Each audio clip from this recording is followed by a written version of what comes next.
Today our video focuses on the teams ranked 6 through 10 in the USA Today poll. These teams are number 6 Virginia Tech, 7 TCU, 8 Oklahoma, 9 Nebraska, and 10 Iowa. The first team we'd like to talk about today is the number 6 team in the country, Virginia Tech. The 4 big games this season are obviously Week 1 against Boise State, Week 10 versus Georgia Tech, Week 11 at North Carolina, and Week 12 at Miami. Tyrod Taylor and Ryan Williams are very good runners, which should make an explosive, unstoppable run game. But the issue with Virginia Tech is they have returned no one with more than 3.5 sacks last season, and they've only returned one linebacker. With this, I have the Hokies going 9-3 with losses to Boise State, North Carolina, and Miami. I think that Virginia Tech, also their run game will be strong, obviously. They have trouble on defense, for sure, but I see them going 10-2 with losses to Boise State and Week 12 at Miami. Our next team is number 7, TCU, and they are coming off their Fiesta Bowl loss. They returned 9 starters on offense, which is definitely a strength, and their quarterback, Andy Dalton, who they're pushing for Heisman contention. I'm not sure he really can compete up there, though. I don't think he's that good. But they will have difficulty replacing their defensive end, Jerry Hughes, who had 11.5 sacks last year. He's now in the NFL, and he's going to be difficult to replace for them, so who's going to rush the passer is their big issue. Their toughest game, their really only tough game, is Week 1 when they play Oregon State at home. So I see TCU going 12-0 again. I don't think they'll play for a national title. I think they'll make our BCS Bowl, but I see them going 12-0, even though they're really not as strong as they were last year.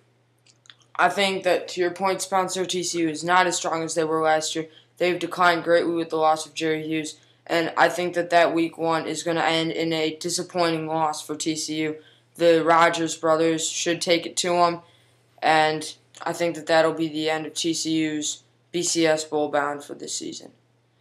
The next team we would like to talk about is the Oklahoma Sooners. Oklahoma has 3 tough games this season. Week 2 against Florida State, Week 5 against Texas in the Red River rivalry, and Week 10 against Texas A&M. I have the Sooners going 10-2, and they will lose to Florida State and Texas A&M. Running back DeMarco Murray and wide receiver Ryan Broyles are 2 very good players on this team. Both of them, at the end of the season, they have a shot at maybe contending for a spot on the All-American team. And the biggest problem for Oklahoma, in my eyes, is they lost their big-name defensive tackle, Gerald McCoy. He went to the NFL draft, and I just don't see a way that they can replace him and build a strong defense.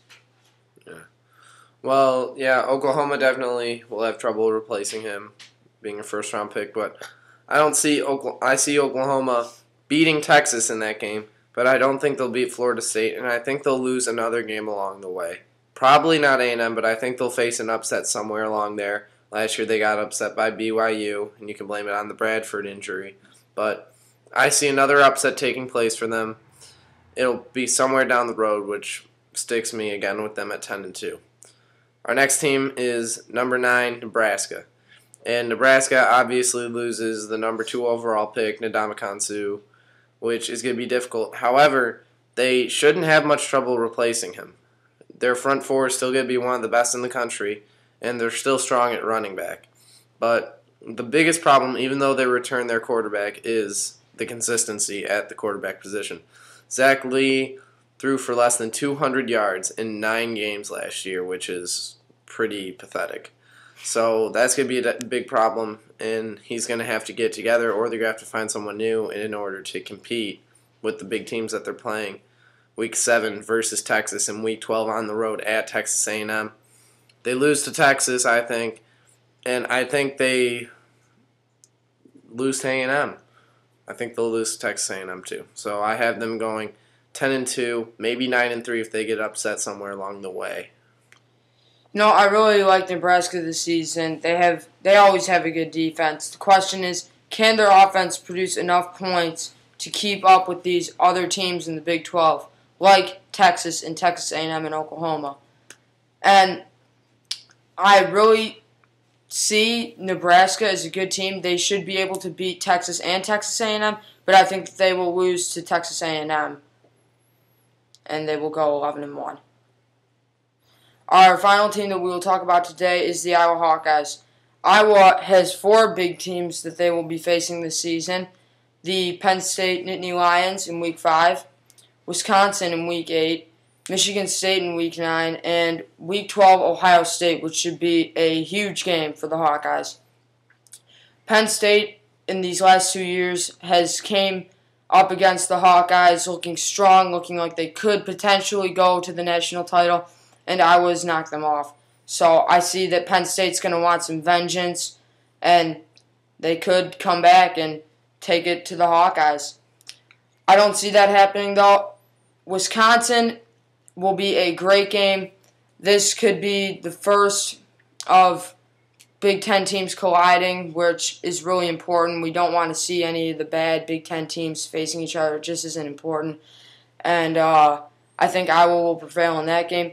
Michigan State, Iowa is a game that really is under the radar right now, but Michigan State's really came close to defeating the Hawkeyes the last few years. And Ohio State, in my mind, this could potentially be a game where the winner advances to the national title. I don't think that the Hawkeyes can win all 4 of these big games. I think that they will lose to Ohio State near the end of the season. The strengths for Iowa, though, are quarterback Ricky Stanzi, their all-star defensive end Adrian Claiborne, and the Hampton-Robinson running back duo. This running game should be very dominant this season. But the big weakness for Iowa is they lost 2 big linebackers and 3 offensive linemen. I also see Iowa at 11-1 with a loss to Ohio State. I think that Week 5, they get Penn State, Wisconsin, MSU, and Ohio State all at home, which is a big boost for them. Last year they had to go on the road a lot, but Penn State they will win. Darryl Clark's gone. Penn State only has Evan Royster really on offense. I think Iowa will take care of that. Wisconsin, I think they'll win. I think that'll be a close game. Week 9 is right after the Week 8 Wisconsin game, though, so Michigan State could be trouble if they overlook the game, but I don't think they will. I think they beat MSU as well. But Week 12, they play Ohio State at home, probably with the Big Ten title on the line that game. And I think Ohio State wins that game to leave Iowa with an 11-1 record for the year. Feel free to leave some comments and other feedback. We will continue our coverage of the top 25 teams in our next segment with teams 11 through 15. Thank you for watching.